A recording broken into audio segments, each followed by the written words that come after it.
What's up mga maganda, mga pogi?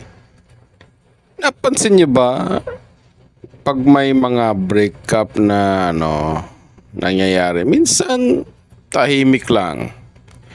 Meron ding breakup na parang season finale ng isang teleserye. May iyakan, may mahabang message, may hugot pa sa Facebook. Tapos may quote tungkol sa karma. At minsan parang buong barangay ang updated. Nagtataka talaga ako. Bakit parang napaka-dramatic ng ilang heartbreak? Sa Uganda kasi karamihan ay tinuturuan na tiisin muna ang sakit ng pribado. Pero dito sa Cebu, napansin kong mas expressive ang ilang tao sa pagpapakita ng nararamdaman. Naisip ko tuloy, posible kayang may kinalaman dito ang mga teleseryeng kinalakihan ng maraming Pilipino? Pag-usapan natin.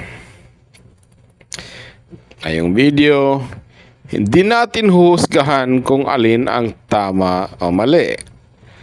Sa halip, susubukan nating unawain kung paano nakakaapekto ang culture, media, at pagpapalaki sa paraan ng pagpapakita natin ng emosyon. Simulan natin. May isa akong kaibigan dito sa Cebu. Nung naghiwalay sila ng boyfriend niya, akala ko simpleng breakup lang. Pero ilang oras lang, sunod-sunod na posts. May emotional quotes, may sad songs, may profile picture na naka-black. May cryptic captions.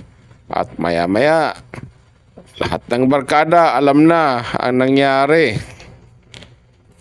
Hindi ko siya hinuhusgahan. Nagtaka lang ako. Dahil sa Uganda, mas tahimik kapag nasasaktan. Mas gusto nilang mag-isip muna bago magsalita. Doon ko unang napansin, magkaiba pala talaga ang kultura ng pagdadalamhati. Lumaki ang maraming Pilipino na gabi-gabing nanonood ng teleserye. Sa mga kwentong iyon, ang pag-ibig ay bihirang simple. Palaging may kontrabida, may pagtataksil, may malaking revelasyon, may dramatic confrontation, at halos bawat episode, mataas ang emosyon. Hindi ibig sabihin nito na ginagaya ng lahat ang napapanood nila.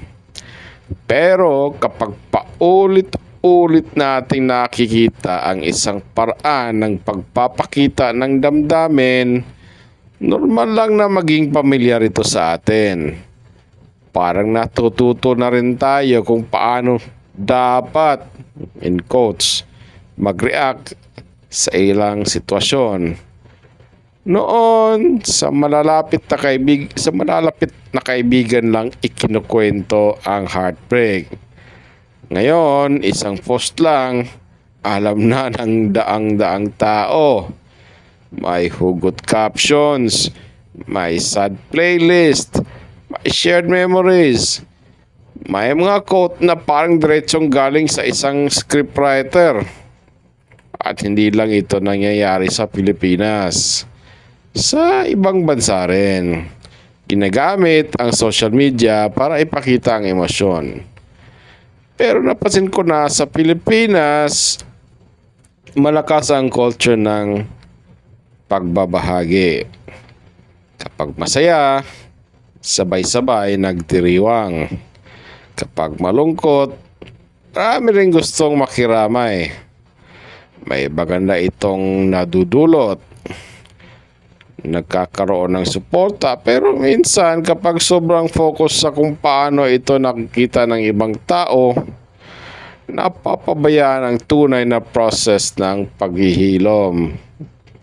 Sa Uganda, madalas naming marinig, Stay strong. You can do it. Kaya mo yan.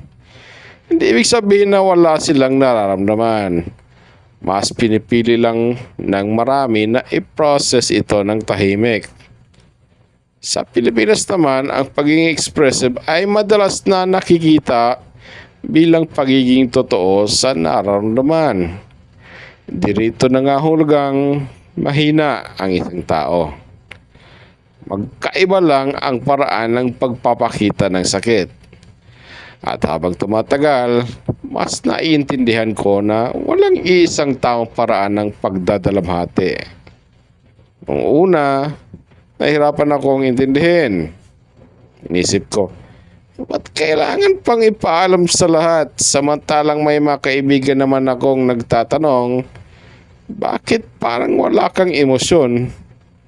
Doon namin napagtanto, pareho lang pala kaming nasasaktan.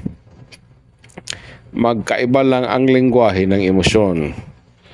May mga taong may iyak, may mga taong nananahimik, may mga gustong magkwento, may mga gustong mapag-isa at lahat ng yon pwedeng maging normal.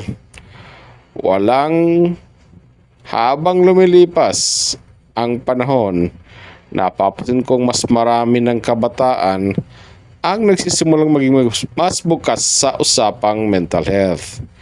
Mas marami nang nagjo-journal, mas marami nang naghahanap ng therapy, mas marami nang natututong magsabi ng masakit nang hindi kailangang gawing palabas. Siguro hindi naman kailangang mawala ang drama. Bahagi na yon ng ating kultura at paraan ng pagkukwento.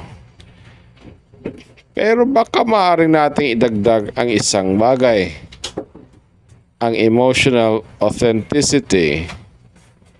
Hindi para magmukhang bida sa teleserye, kundi para tunay na gumaling. Sa huli, hindi teleserye ang problema. Hindi rin ang pagiging expressive.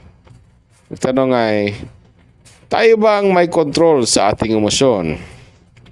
O minsan, hinahayaan natin ang mga kwentong napapanood natin ang magsulat ng sarili nating kwento.